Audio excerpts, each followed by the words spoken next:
नमस्कार प्यारे विद्यार्थियों, आप सभी के सामने आज मैं जो है कोशिका को बहुत ही चंद मिनटों के अंदर आपको कंप्लीट करवाने वाला हूं। पिछले सभी वीडियोस को आप सभी विद्यार्थियों ने बहुत ज़्यादा प्यार दिया, उसके लिए सभी का तहे दिल से धन्यवाद। आज का टॉपिक हमारा कोशिका रहेगा और ये कोशिका वाला चैप्टर जो है वो सभी एग्जाम के लिए बहुत महत्वपूर्ण होता है और बहुत जल्दी रैपिड फायर के माध्यम से आपको चैप्टर रिवाइज कराया जाएगा। और अब जब आप इस चैप्टर को लगा लेंगे तो आपका खुद का दिल बोलेगा कि वास्तव में मास्टर ने मेहनत की है। एक एक शब्द के सामने बच्चों टोटल मिलाकर के 16 स्लाइड है, लिखने में मुझे बहुत टाइम लगा है बच्चों, लेकिन आपके लिए राहुल सर हमेशा मेहनत करते रहेंगे। बस आप देखना इस कोशिका को देखने के बाद, इसको पढ़ने के बाद आपके मन में कोशिका के लिए कोई भी प्रश्न नहीं बचेगा, इस बात का मैं आपसे वादा करता हूं। आइएगा स्टार्ट करते हैं बिना टाइम वेस्ट किए। क्लास को लाइक कर दीजिएगा, शेयर कर दीजिएगा, बिल्कुल दिल थाम के बैठ जाइएगा क्योंकि होने वाला है एक और खतरनाक सा वीडियो आप सभी के सामने। चलिएगा सबसे पहले कोशिका की बात करते हैं। तो कोशिका का जो अध्ययन होता है उसे हम साइटोलॉजी कहते हैं, study of cell, that is cytology. कोशिका जो होती है बच्चों, इसे हमारे शरीर की सबसे छोटी इकाई कहते हैं, smallest unit of our body, that is cell. फिर बच्चों कोशिका को हमारे शरीर की संरचनात्मक और क्रियात्मक इकाई कहते हैं, functional and structure unit of our body, that is cell.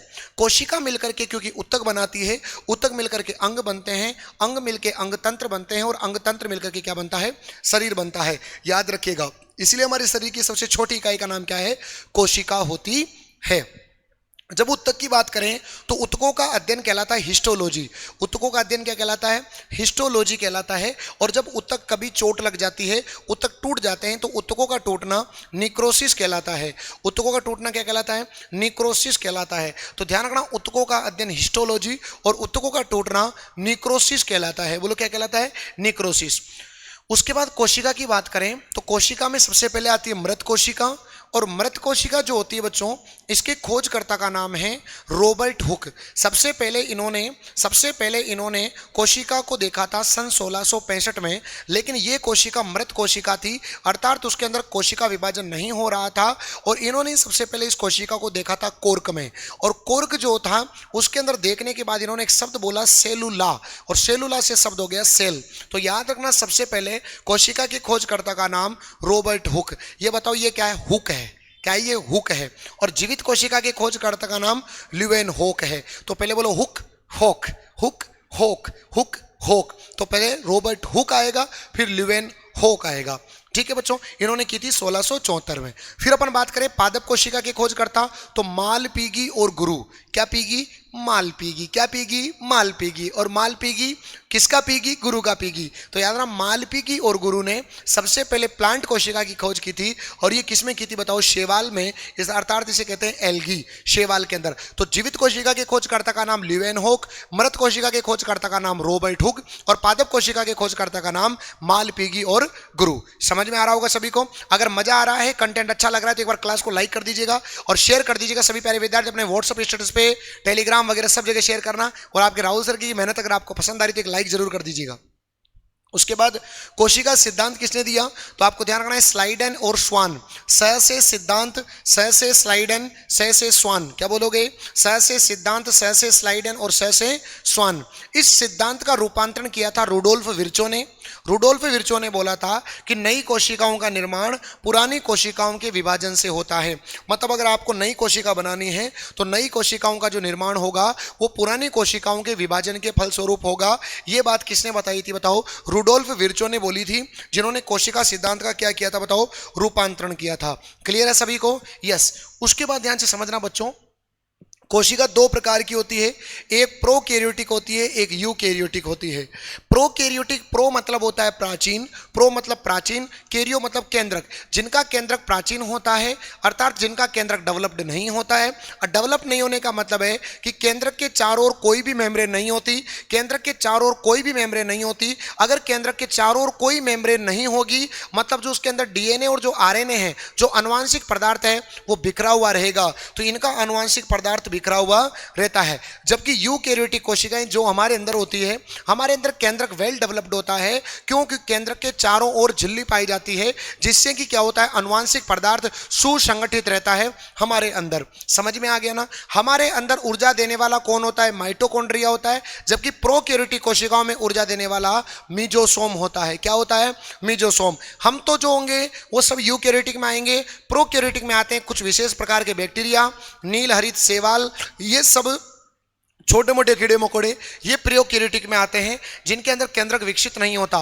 इसके अंदर बच्चों 70S प्रकार का राइबोसोम होता है और इसमें 80S प्रकार का राइबोसोम होता है। अभी राइबोसोम भी समझाऊंगा, चिंता मत करना। तो इसमें होता है 70S और इसमें होता है 80S। तो याद रखना, राइबोसोम एकमात्र ऐसा कोशिकांग है जो दोनों प्रकार की कोशिकाओं में पाया जाता है। उधर 70 होता है, इधर 80 होता है। अगला देखो, जीव जगत की सबसे बड़ी कोशिका का नाम शुतुरमुर्ग का अंडा होती है और सबसे छोटी कोशिका का नाम माइकोप्लाज्मा होती है। जीव जगत की सबसे बड़ी कोशिका का नाम शुतुरमुर्ग का अंडा, छोटी कोशिका का नाम माइकोप्लाज्मा, जिसे अपन कहते हैं पीपीएलओ। क्या कहते हैं इसे? पीपीएलओ। पीपीएलओ का पूरा नाम pleuro pneumonia like organism, pleuro pneumonia like organism. और सबसे लंबी कोशिका का नाम होता है तंत्रिका कोशिका।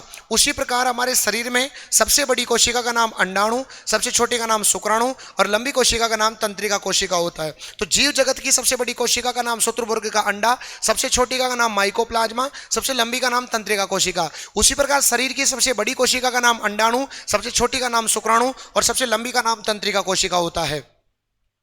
दोहरी झिल्ली वाले कोशिकांग कौन कौन से होते हैं जिनमें डबल मेम्ब्रेन पाई जाती है? देखिएगा, आप देखते हैं तो सबसे पहले डबल मेम्ब्रेन वाले कोशिकांगों की बात करें तो ऐसे याद रखना, प्रधानमंत्री नरेंद्र मोदी, प्रधानमंत्री नरेंद्र मोदी के डबल मेम्ब्रेन है। तो दोहरी झिल्ली वाले कोशिकांग कौन कौन से होते हैं? तो पी का मतलब प्लेस्टिड, जिसे लवक कहते हैं, एम का मतलब माइटोकॉन्ड्रिया, माइटोकॉन्ड्रिया और एन का मतलब न्यूक्लियस, जिसे कहा जाता है केंद्रक। तो इन तीनों के अंदर दोहरी झिल्ली पाई जाती है, डबल मेम्ब्रेन पाई जाती है। कुछ इस प्रकार की आपको कोशिका दिखाई देती है प्यारे बच्चों। सबसे पहले कोशिका के ऊपर वाली परत को हम कोशिका भित्ति कहते हैं और इस कोशिका भित्ति जो है, इसकी खोज रॉबर्ट हुक ने की थी और ये केवल पेड़ पौधों में पाई जाती है। हमारे अंदर कोशिका भित्ति नहीं होती। पेड़ पौधों की कोशिका भित्ति सेलुलोज की बनी होती है। कवक की कोशिका भित्ति काइटिन की बनी होती है। क से कवक और क से काइटिन बोलना है। और बैक्टीरिया की कोशिका भित्ति पेप्टिडोग्लाइकोन की बनी होती है। रह जाएगा याद? तो पादपों की कोशिका भित्ति सेलुलोज की बनी होती है, कवक की कोशिका भित्ति काइटिन की बनी होती है और बैक्टीरियाओं की कोशिका भित्ति पेप्टिडोग्लाइकोन की बनी होती है। हमारे अंदर कोशिका झिल्ली नहीं होती। कोशिका झिल्ली जो हमारे अंदर कोशिका भित्ति नहीं होती, माफ करिएगा, हमारे अंदर कोशिका भित्ति नहीं होती, कोशिका झिल्ली होती है, जिसको बोलते हैं सेल मेम्ब्रेन, जो कि वसा और प्रोटीन से बनी होती है। वसा और किससे बनी होती है? प्रोटीन से बनी होती है, जिसे अपन बोलते हैं लाइपोप्रोटीन या लिपोप्रोटीन या लिप्रोप्रोटीन। तो वसा और प्रोटीन से बनी होती है कोशिका झिल्ली। ये बीच में होता है आपका केंद्रक और इस केंद्रक में होती है केंद्रिका। इस केंद्रिका के खोजकर्ता का नाम फोंटाना है और इस केंद्रक के खोजकर्ता का नाम रॉबर्ट ब्राउन है। केंद्रक के खोजकर्ता का नाम रॉबर्ट ब्राउन है और केंद्रिका के खोजकर्ता का नाम फोंटाना। मेरा फोन उठाना तो फोंटाना। इस कोशिका में भरा द्रव्य कोशिका द्रव्य कहलाता है। कोशिका में जो द्रव्य भरा होता है इसको बोलते हैं कोशिका द्रव्य और नाभिक में जो द्रव्य भरा होता है इसको बोलते हैं नाभिक द्रव्य। और दोनों द्रव मिलकर के क्या बनाते हैं बताओ? जीव द्रव्य। सवाल आ सकता है, ध्यान रखना। क्या? कोशिका में भरा द्रव्य कोशिका द्रव्य, नाभिक में भरा द्रव्य नाभिक द्रव्य। कोशिका द्रव्य और नाभिक द्रव्य दोनों मिला के बनाते हैं जीव द्रव्य। और जीव द्रव्य के खोजकर्ता का नाम दुजार्डिन। और जीव द्रव्य शब्द किसने दिया? तो आपको याद रखना है पुरकिंजे। किसने दिया बोलो? पुरकिंजे ने दिया था जीव द्रव्य शब्द। जीव द्रव्य मतलब होता है प्रोटोप्लाज्म। ये बच्चों रीट लेवल 1 में भी टॉपिक है, सब एग्जाम में आता है ये। फिर अब इसके ऑर्गन्स की बात करते हैं। सबसे पहले बच्चों अगर अपन बात करें कोशिका में तो केंद्रक अपन ने देख ही लिया। केंद्रक के खोजकर्ता का नाम रॉबर्ट ब्राउन। केंद्रक में होती है केंद्रिका, केंद्रिका के खोजकर्ता का नाम फोंटाना। अब जुड़ी हुई संरचना होती है केंद्रक से, उसको बोलते हैं ईआर। केंद्रक से जुड़ी हुई संरचना को कहा जाता है ईआर। ईआर को वो नाम बोलते हैं एंडोप्लाज्मिक रेक्टिकुलम, अंतःप्रदवई जालिका, जिसके खोजकर्ता का नाम क्या बताओ? पोल्टर है। बोलो कौन है? पोल्टर। अब ये ईआर जो है वो दो प्रकार की होती है। एक का नाम है आर आर मतलब रफ और SER, S मतलब स्मूथ। एक तो होती खुरदरी, एक होती चिकनी। खुरदरी मतलब जिसमें खुरदरा होगा, खुरदरा मतलब जिसमें प्रोटीन होंगे, जिसमें राइबोसोम होंगे, जिसमें राइबोसोम होंगे वो तो खुरदरी। और चिकनी, चिकनी क्या होती है? वसा। चिकनी क्या होती है? वसा। तो जिसमें वसा का संचय होता है वो होती है बताओ चिकनी। तो जिसमें राइबोसोम उपस्थित होते हैं वो तो हो गई खुरदरी और जिसमें राइबोसोम नहीं होते वो होगी चिकनी। मतलब जो अगर राइबोसोम है तो मतलब किसका निर्माण होगा, प्रोटीन का निर्माण होगा, और चिकनी है मतलब किसका निर्माण होगा, वसा का निर्माण होगा। तो इतना सा ध्यान रखना, क्या ध्यान रखना कि खुरदरी है, खुरदरी है मतलब राइबोसोम होंगे, राइबोसोम होंगे मतलब प्रोटीन बनेगा, चिकनी मतलब राइबोसोम तो नहीं होंगे, क्या वो बनेगी फिर वहां पर, वसा, चिकनी वसा होती है ना, तो वसा बनेगी। समझ में आ गया, ईआर, जिसके खोजकर्ता का नाम पोल्टर। फिर आता है गोल्जी काय। गोल्जी काय के खोजकर्ता का नाम कैमिलो गोल्जी। गोल्जी से याद रह जाएगा गोल्जी काय। गोल्जी काय को हमारे शरीर का ट्रैफिक हवलदार कहते हैं। कोई भी कोशिका के अंदर एंटर होगा तो गोल्जी काय से पूछ के जाना पड़ेगा। इसे ये प्रोटीन के लिए क्या देता है, रास्ता देता है बच्चों। क्या करता है, लाइसोसोम का निर्माण करता है। गोल्जी काय अपने पास में एक लाइसोसोम का निर्माण करता है, ये रहा लाइसोसोम। और लाइसोसोम याद रखना बच्चों, इसे कहते हैं कोशिका की आत्मघाती थैली, सुसाइड बैग ऑफ सेल। कई बार पेपर में आ गया, आत्मघाती, खुद को घात कर लेता है, खुद को खत्म कर लेता है लाइसोसोम। इसलिए कहते हैं कि लाइसोसोम खुद तो डूबा, साथ ही साथ सबको ले डूबा, इसलिए इसके खोजकर्ता का नाम डी डूबे। मजा आ रहा है तो लाइक कर दीजिएगा, डी डूबे, याद रखिएगा। तो लाइसोसोम का निर्माण कौन करता है, गोल्जी काय करता है। शुक्राणु की जो टोपी होती है जिसको हम एक्रोसोम कहते हैं, जो शुक्राणु होता है उसकी टोपी, जो शुक्राणु होता है बच्चों इसकी टोपी को एक्रोसोम कहते हैं, उस एक्रोसोम का निर्माण भी कौन करता है, गोल्जी काय करता है। पादपों के अंदर इस गोल्जी काय को हम कहते हैं डिक्टियोसोम। क्या कहते हैं बताओ, डिक्टियोसोम कहा जाता है। और बस इतना सा ध्यान रख लेना आप सभी विद्यार्थी। तो पादपों के अंदर इसे हम क्या कहते हैं बताओ, डिक्टियोसोम कहते हैं। लाइसोसोम को कहते हैं कोशिका का एटम बम, बम होता है ये। इसे कहते हैं पूरा बहरूपिया। इसके अंदर पाए जाते हैं हाइड्रोलाइटिक एंजाइम, बहुत पेपर में आता है ये। जल अपघटनी एंजाइम किस में पाए जाते हैं, लाइसोसोम में। कोशिका की आत्मघाती थैली किसे कहते हैं, लाइसोसोम को कहते हैं। पाचन का केंद्र किसे कहते हैं बताओ, लाइसोसोम को कहते हैं। और सबसे ज्यादा WBC किस में पाए जाते हैं बताओ, लाइसोसोम में पाए जाते हैं। रह जाएगा याद, 2-3 सवाल ध्यान रखना। पादपों के अंदर गोल्जी काय को क्या कहते हैं, डिक्टियोसोम कहते हैं। ट्रैफिक हवलदार किसे कहते हैं, गोल्जी काय को कहते हैं।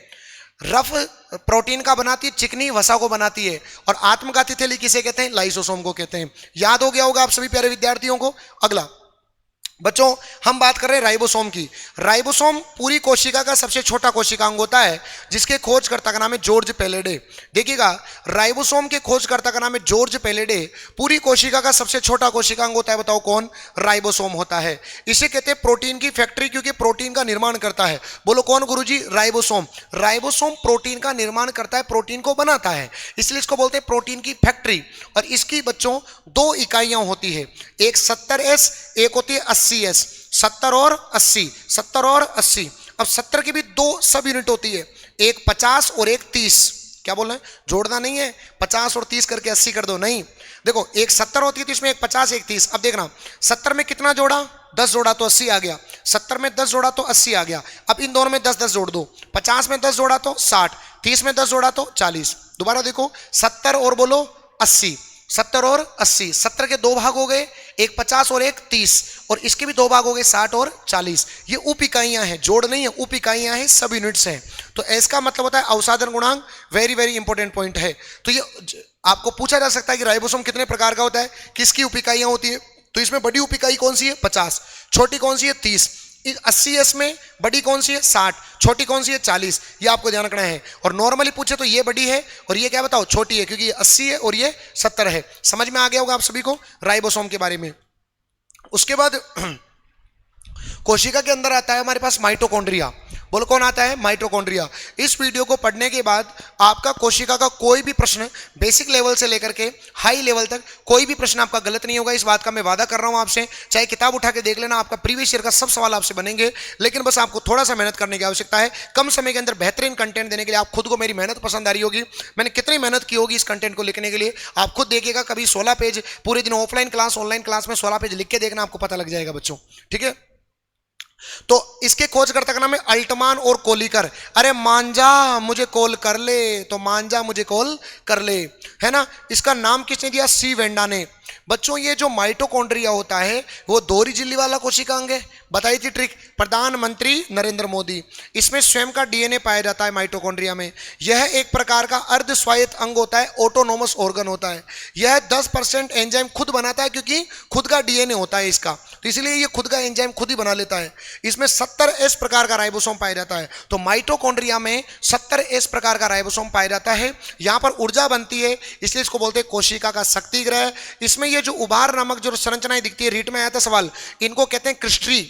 जो उभार नामक संरचनाएं दिख रही है इनको कहते हैं क्रिस्टरी। याद रखना, उभार नामक संरचनाओं को क्या कहते हैं बताओ? क्रिस्टरी कहते हैं। और इन क्रिस्टरी के ऊपर बच्चों ये छोटे छोटे डॉट बन के बने होते हैं, इनको ऑक्सीसोम कहते हैं। और ऑक्सीसोम के ऊपर पार्टिकल पाए जाते हैं, F1 पार्टिकल पाए जाते हैं बच्चों। तो प्रश्न आ जाए कि बताओ F1 पार्टिकल कहां पाए जाते हैं? माइटोकॉन्ड्रिया में पाए जाते हैं। ऑक्सीसोम कहां पाए जाते हैं? माइटोकॉन्ड्रिया में पाए जाते हैं। कोशिका का शक्ति ग्रह किसे कहते हैं? माइटोकॉन्ड्रिया को कहते हैं। श्वसन का केंद्र किसे कहते हैं? माइटोकॉन्ड्रिया को कहते हैं। ये एटीपी के रूप में आपको ऊर्जा देता है, इसलिए इसके कहते हैं कोशिका का शक्ति ग्रह कहते हैं। मेरे हिसाब से आपको पूरा समझ में आ गया होगा। तो खुद का दोहरी झिल्ली युक्त कोशिकांग माइटोकॉन्ड्रिया, स्वयं का होता है डीएनए, अर्धस्वायत्त अंग होता है। 10% एंजाइम क्या बनाता है बताओ? स्वयं बनाता है। ये हो गया माइटोकॉन्ड्रिया। इनमें से सवाल बहुत आते हैं। अगला हमारे पास आता है बच्चों जिसको बोलते हैं रिक्तिका या रसधानी। बस इसके अंदर तुम एक छोटा सा पॉइंट ध्यान रखना कि रिक्तिका या रसधानी का काम क्या होता है।